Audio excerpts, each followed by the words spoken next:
आज के वीडियो में हम बात करेंगे chapter pair of linear equation in two variable class 10th basic concept के सेकंड मेथड के बारे में, substitution method.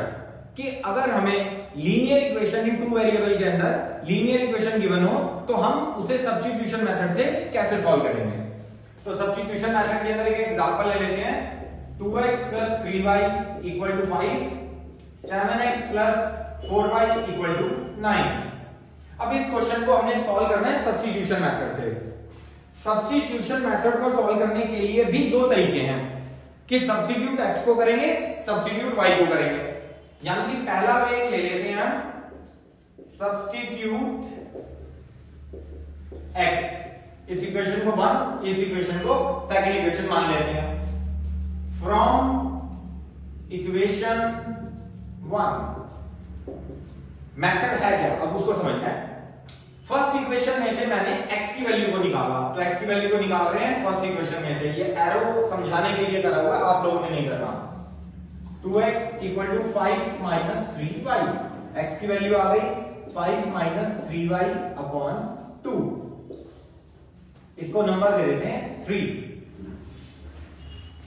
Put the value of x in equation number 2। हमेशा ध्यान रखने वाली बात सब्स्टिट्यूशन मेथड के अंदर, क्योंकि कैलकुलेशन थोड़ी सी टिपिकल होती है, कि अगर मैंने फर्स्ट इक्वेशन में से x की वैल्यू निकाली है तो मुझे उसे सेकंड में पुट करना है। और ये भी ऑप्शन है कि अगर मैं सेकंड इक्वेशन में से x की वैल्यू निकालूंगा तो मैं उसे फर्स्ट में पुट करूंगा। कई बच्चे क्या कर लेते हैं, कभी मिस्टेक कर लेते हैं समझने में कि फर्स्ट इक्वेशन से वैल्यू निकालते हैं और फर्स्ट इक्वेशन में डाल देते हैं तो कुछ नहीं आएगा, तो गलत हो जाएगा। तो सेकंड इक्वेशन में वैल्यू डालते हैं 7 5 minus 3y upon 2 plus 4y equal to 9। 7 को ऊपर से मल्टीप्लाई किया, 5 7 35, 3 7 21y upon 2 plus 4y equal to 9। Take the LCM, it's 2। 35 minus 21y plus 8y equal to 9। Multiply कर दिया, सॉल्व करा। 35 माइनस 21 में से 8 माइनस करेंगे, 13y इक्वल टू 2 9 दा 18। हमेशा सॉल्व करते हैं तो लेफ्ट हैंड साइड में हमेशा वेरिएबल रखते हैं। Minus 13y equal to 18 minus 35। 35 में से आपने 18 माइनस करे 7 1, यानी कि माइनस 17। कैंसिल आउट कर दिया, y की वैल्यू हो गई 17/13। अब जो मैंने नंबर 3 माना था, जिसके आगे x लिखा हुआ है, इस वैल्यू को उसमें डालते हैं। From equation 3 x equal to 5 minus 3 17 upon 13 upon 2।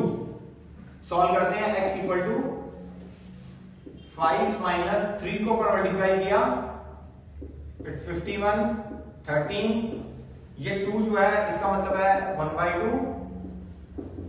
LCM लेते हैं 13, 65 माइनस 51 इंटू 1/2। सॉल्व करा, 14 डिवाइड बाय 13 1/2। सॉल्व कर दिया, कैंसिल कर दिया। 7/13 is the value of x की वैल्यू हो गई 7/13, ऐसे y की वैल्यू हो गई 17/13। तो इसके अंदर कैलकुलेशन थोड़ी सी टिपिकल होती है, मेथड इज ओके। दोबारा से एक बार बात कर लेते हैं। दो इक्वेशन गिवन है, मैंने सब्स्टिट्यूट किया x को। ये मेरी मर्जी पे डिपेंड करता है कि मैं x को सब्स्टिट्यूट करूं या y को सब्स्टिट्यूट करूं। सब्स्टिट्यूट हमेशा उस टर्म को करना चाहिए जो थोड़ा सा इजी कैलकुलेशन में हो।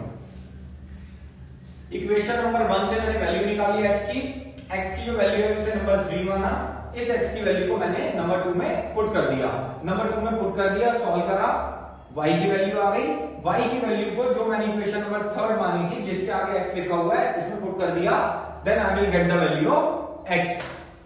इसी के साथ में दूसरा मेथड इसी का करते हैं हम, जिसके अंदर सब्स्टिट्यूट करेंगे हम y को, सेम क्वेश्चन मेथड इसका दूसरा जिसके अंदर हम इसको सब्स्टिट्यूट करेंगे y को। तो फर्स्ट इक्वेशन में से मैंने दोबारा वैल्यू ली, लेकिन इस बार मैं वैल्यू ले रहा हूं y की। 3y equal to 5 minus 2x, y की वैल्यू ली 5 माइनस 2x अपॉन 3। इस वैल्यू को मैंने मान लिया 3। Put the value of y in equation 2। First से मैंने वैल्यू निकाली y की और सेकंड इक्वेशन में मैं अब डालने जा रहा हूं। 7x प्लस 4, y की वैल्यू है 5 minus 2x upon 3 equal to 9। 7x 4 को ऊपर वाली टर्म से मल्टीप्लाई किया 20 minus 8x upon 3 equal to 9। LCM लिया 3 7 21x plus 20 minus 8x equal to 9। Solve करा, 21 में से 8 चले गए, पास में लिख लेते पहले, थोड़ा और आसान हो जाता है। Equal to 9 upon 1। 21 में से 8 को डिडक्ट किया 13x प्लस 20, 3 को 9 से मल्टीप्लाई किया 27, 13x equal to 27 minus 20 that is 7। So the value of x is 7 upon 13. From equation 3, from equation 3 लिखना है तो ये लिख दो, नहीं तो लिख दो put the value of x in equation number 3, one and the same thing। Value डाली y equal to 5 minus 2 7 upon 13 upon 3, solve कर दिया 5 minus 2 7 14 अपॉन 13 इंटू 1 by 3। इसका मतलब होता है 7 में 1 by 3 आ जाएगा। दोबारा इक्वेशन लिख देते हैं एक बार, थोड़ा सा और क्लियर हो जाएगा ऊपर। एलसीएम लेने में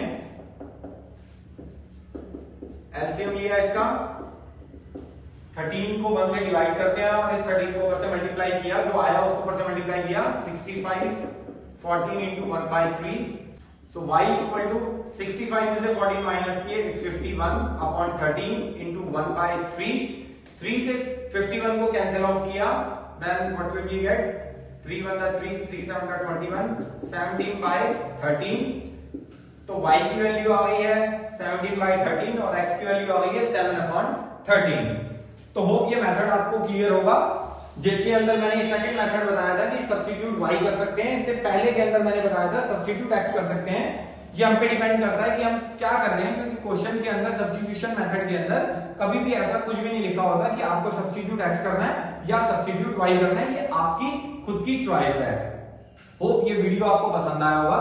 अगर ये वीडियो आपको पसंद आया हो तो इसे लाइक शेयर और सब्सक्राइब जरूर कर दीजिएगा। मिलते हैं नेक्स्ट वीडियो के अंदर। Thank you.